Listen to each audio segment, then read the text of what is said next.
This week on Africa Update, from a guest to a permanent member, the African Union is now in the G20 following its admission into the group at the New Delhi summit in India. How big a deal is this for Africa? Zimbabwe digs for oil, gas despite environmentalist opposition. Hello and welcome to Africa Update on Trust TV. Reaching you from our studio here in Nigeria's capital, Abuja, I'm Abdullahi Ahmed, standing in for your regular host, Ayuba Ilya. Welcome to the program.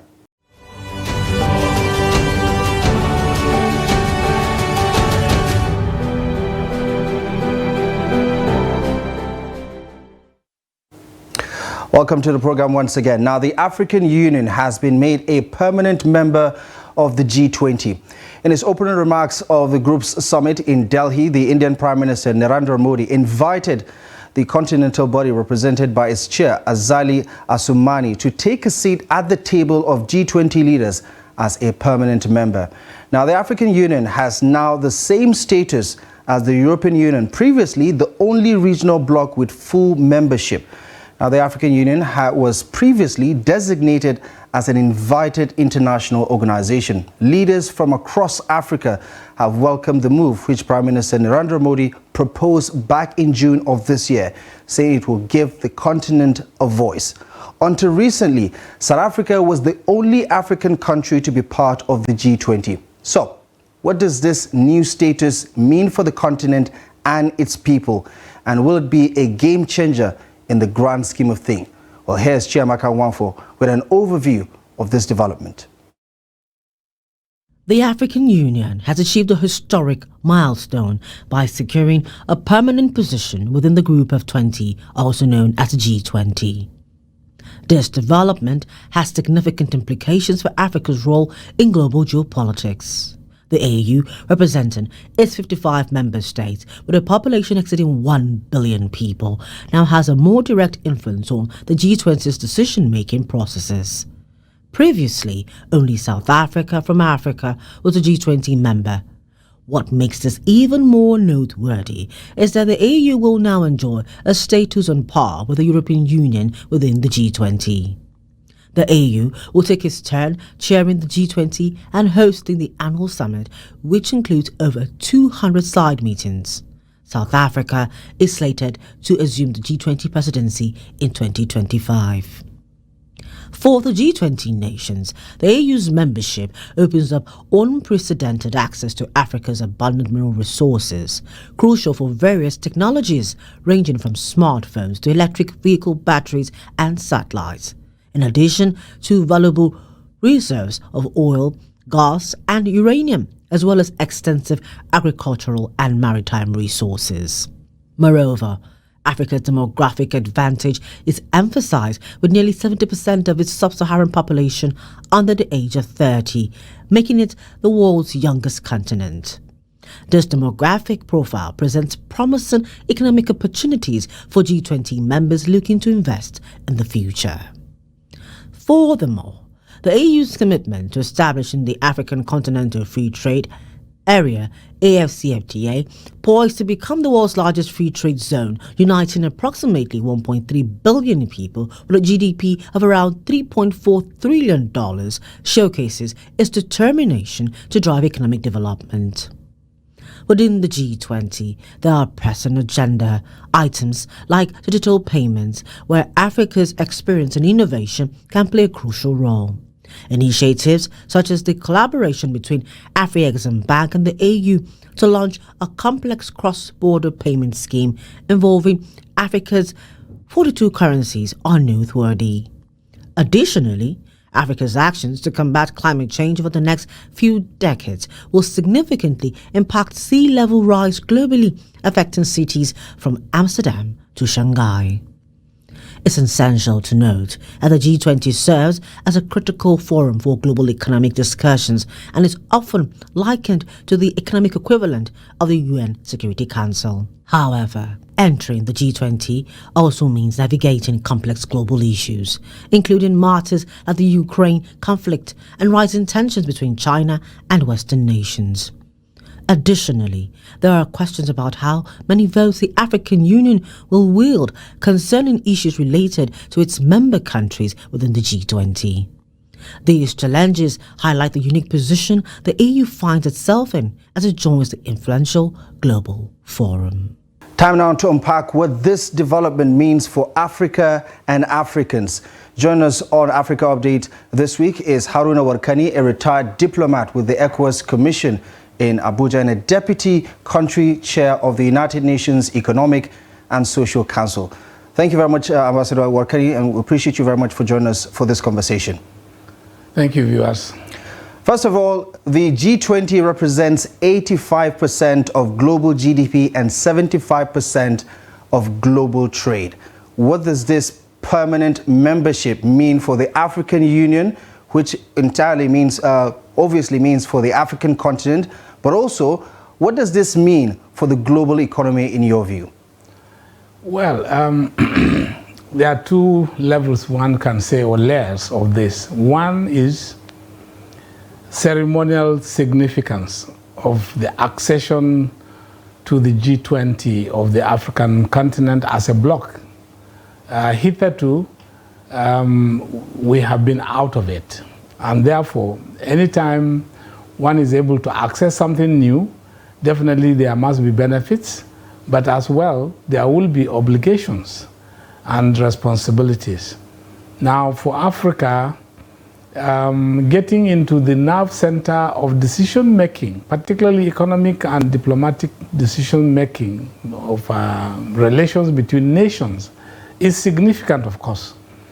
But how Africa also plays itself into this union is something that we need to also look at from another perspective, because we could belong and not be there.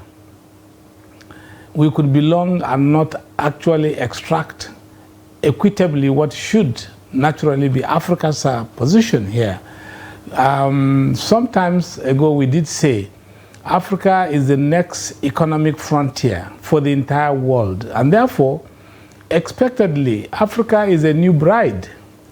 Every bloc, every alliance, every country will want to do business with Africa. It is not a matter of choice, but a necessity, because the other parts of the world have literally exhausted their mineral resources, which drives economic development and industrialization generally. Here in Africa, some of the minerals are yet to be even uncovered. They are just lying down in the ground, untapped, and therefore unutilized. Now, when people consider GDP and what have you, ordinarily we in Africa should begin to ask for the commercialization of our reserves of these minerals, because if you wait until these minerals are extracted, it robs us of the benefit of getting a pay for what we already have. And so when GDPs are being calculated, or economic values or worth of nations, ordinarily our reserves should be a pointing forward position, so that we have futures trade in almost all resources. Why not our gold, for instance, that is untapped, become our futures? We can sell before we extract. This should be like a position that African Union should now begin to canvass for, because these members of the G20 are the actual determinants, country determinants of the economy of the world. And so now Africa being a member, a permanent member, gives us an opportunity, of course, to begin to play a role. But this will depend on the quality of discussions that our leaders bring forward to this body. Right. And what do you say, what do you make about the timing itself? For some, it is rather peculiar that after all these years serving as an invited guest, a dignified invited guest, all of a sudden the African Union is getting this permanent membership. Why now, in your view? Why now is, why not now? Because the other alliances that have mushroomed over the years as a result of globalization you can clearly see that all the alliances, name them, G7, G whatsoever, European Union, Africa, America, ASEAN, and the rest of them, China, Russia, are all looking at where will be the decision-making choices for businesses in the next few years. And the answer lies in Africa. And therefore, it is a matter of competition. Therefore, everybody wants a bride. And here we are in Africa, God's given resources that are literally limitless has become the necessity for these countries to say, hey, whether we qualify or not as a continent, I think becoming a member of the G20 has become almost like automatic, because what else would the G20 do by keeping Africa out of the alliance? The BRICS is a new body that is also willing to take Africa and has given at least South Africa a place. And so if care is not taken, Nigeria is also most likely going to be a member of the BRICS very soon. Because once that happens, Egypt, Algeria, Senegal, Ghana, and the rest of them, once they become members of BRICS, for instance, the G20 might ultimately also lose its relevance. And therefore, for survival's sake, G20, I think, thinking forward, decided to say, hey, let us quickly get these guys on board, because if we don't, other alliances could get them. So it's a matter of competition between some new configurations that are coming up in Africa and the world generally. Right, and how important are all these alliances, whether it's G20, G7, AU itself, ECOWAS, BRICS, ASEAN alliances, and the Gulf, you have their own Arab League and things like that. How important are they to the conversation around growth and development, especially from the African point of view? What do they actually mean for Africans in terms of tangible and intangible growth and development of this continent? Well, if we look at it from the broader perspective, sometimes you could easily dismiss that these alliances are just big names for ceremonial purposes, because they have been there and the economy of the world has been struggling. So you ask the question, how relevant has these organizations been actually impacting positively on the lives and livelihoods of citizens around the world? The answer seems to be none, actually, because if they were actually contributing what they set out to do, perhaps the economies of these countries or member countries or even non-member countries would have changed. But unfortunately, the more you align with others, the less you see whatsoever. For instance, a typical example would be our membership of the Commonwealth. Questions have been asked, how common is the Commonwealth? Because if you ask nations, what has the Commonwealth contributed to your growth and development? The answer sometimes is nil. And how much have you lost by way of contributions to the Commonwealth, for instance? The answer becomes also too much. So countries keep losing valuable resources in the name of belonging to alliances. However, the outcomes or takeaways from these alliances cannot be justified vis-a-vis what these countries are forced to pump into these organizations. Coming closer home to ECOWAS, for instance, and the AU itself, IGAD, SADC, and what have you, all this you will see at sometimes countries have lost much more than what they have gained. So yes, the alliances have become a norm. It is fashionable, but as for functionality, it still leaves a lot of gaps to be answered. And nations might need to go back home and begin to reassess all these things. But you know, globalization actually imposed all this on us as a continent and as a country. Because when you find yourself speaking to a group, today and another one comes up tomorrow to say, oh, if you don't belong, if a decision is to be taken, for instance, at the United Nations level, most decisions before getting there would have been discussed at these blocks. And so when you go there, it will be like a formality. Right. So if you don't belong, it becomes a problem. I want to give a practical example here. When Mauritania, for instance, pulled out of ECOWAS in the year 2000, it was seen to be nothing. But after some years, Mauritania suddenly found that by being out of ECOWAS, there were certain decisions that she had to take on her own. And that meant consulting with multiple countries over a situation where, as if she had been a member, would have been one spot consultations and you get results. Right.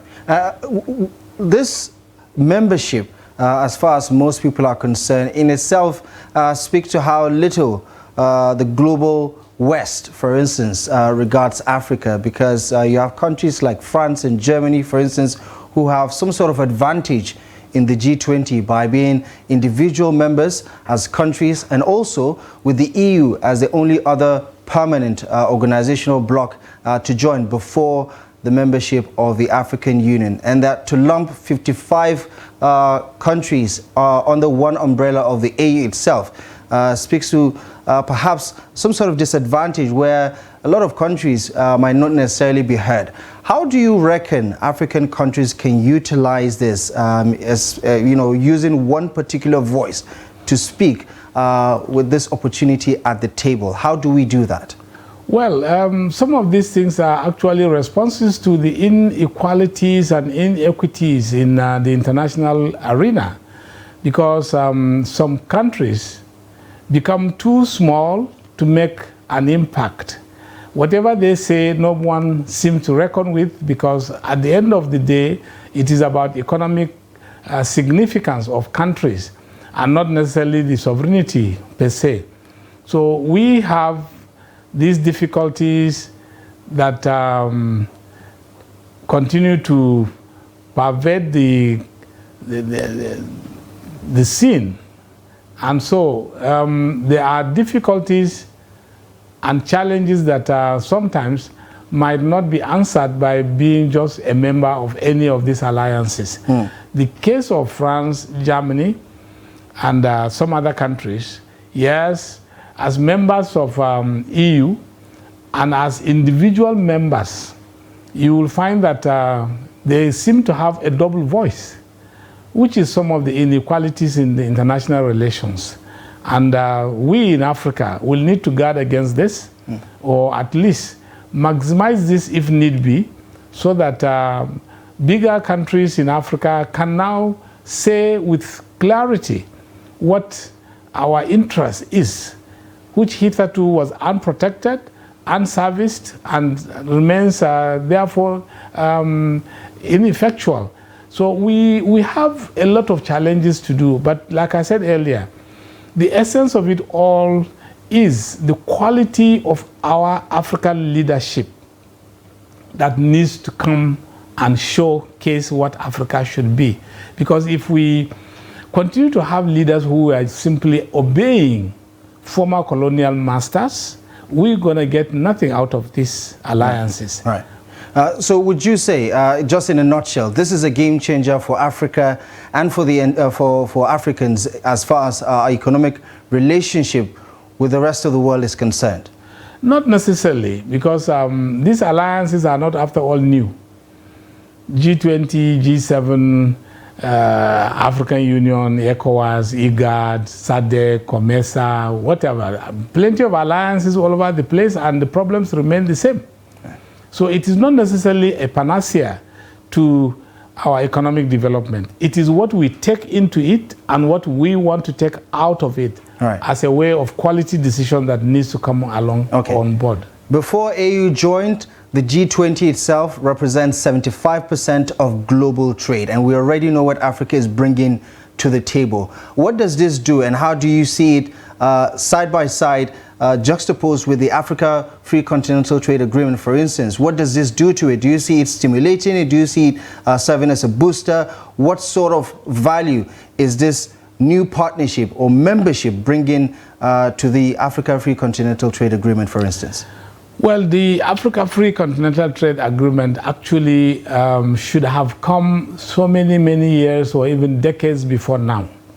That was like the primordial blocks that alliances of continental nature should have brought to the fore. Unfortunately, it has been left for too long, too far. And now that finally Africa has recovered from that inertia and decided to put this into effect, yes, it will promote trade. But you see, that does not solve the problem, because don't forget, ECOWAS has successfully implemented free trade agreements in West Africa.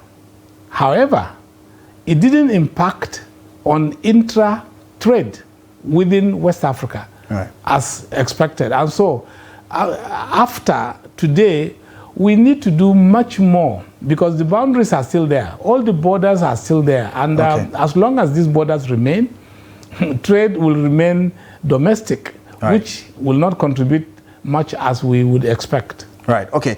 Just before we go, on something similar but on a much more grand scale, at last year's United Nations General Assembly, the 77th, I know the 78th is coming this week, the past AU chairman, President of Senegal, Macky Sall, said it is time to overcome the reluctance and deconstruct the narratives that persist in confining Africa to the margins of decision-making circles. And he was alluding to Africa, the African Union joining the United Nations Security Council, for instance. Do you think that this now paves the way for that conversation to be perhaps become a reality, where Africa gets a seat at the Security Council of the United Nations? I think this remains as one of the vexatious problems with the United Nations itself and even member countries, because the Security Council has remained a cult, one would say. A cult that they don't want anyone else to come because of the veto powers that some members will enjoy. And yet, Africa remains members of the United Nations. So it's a contradiction that needs to be broken.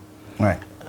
Accession to the G20, yes, it could kind of assist in a way towards membership of the Security Council, but that should not be seen as a guarantee or assurances that yes, Africa will get. Two, even if Africa gets, the population, like you have mentioned, and the complexity of the African economy and development challenges, right, actually should have been such that we do not need to beg to be members of the Security Council. Now, all the security challenges, generally speaking, are actually resident in Africa. So if that is the case, really, it is the United Nations that should have been in the forefront to say, wait, when security considerations are being done, they are largely done for Africa. Okay, all right. As interesting as the conversation might be, unfortunately, we are out of time. Ambassador Haruna Warkani, thank you for your insight. Appreciate the analysis, and we hope to speak to you soon. Thank you, viewers. Right, coming up after the break, Zimbabwe digs for oil and gas despite environmentalist opposition in the country. We'll be back with more after the break. Join us again.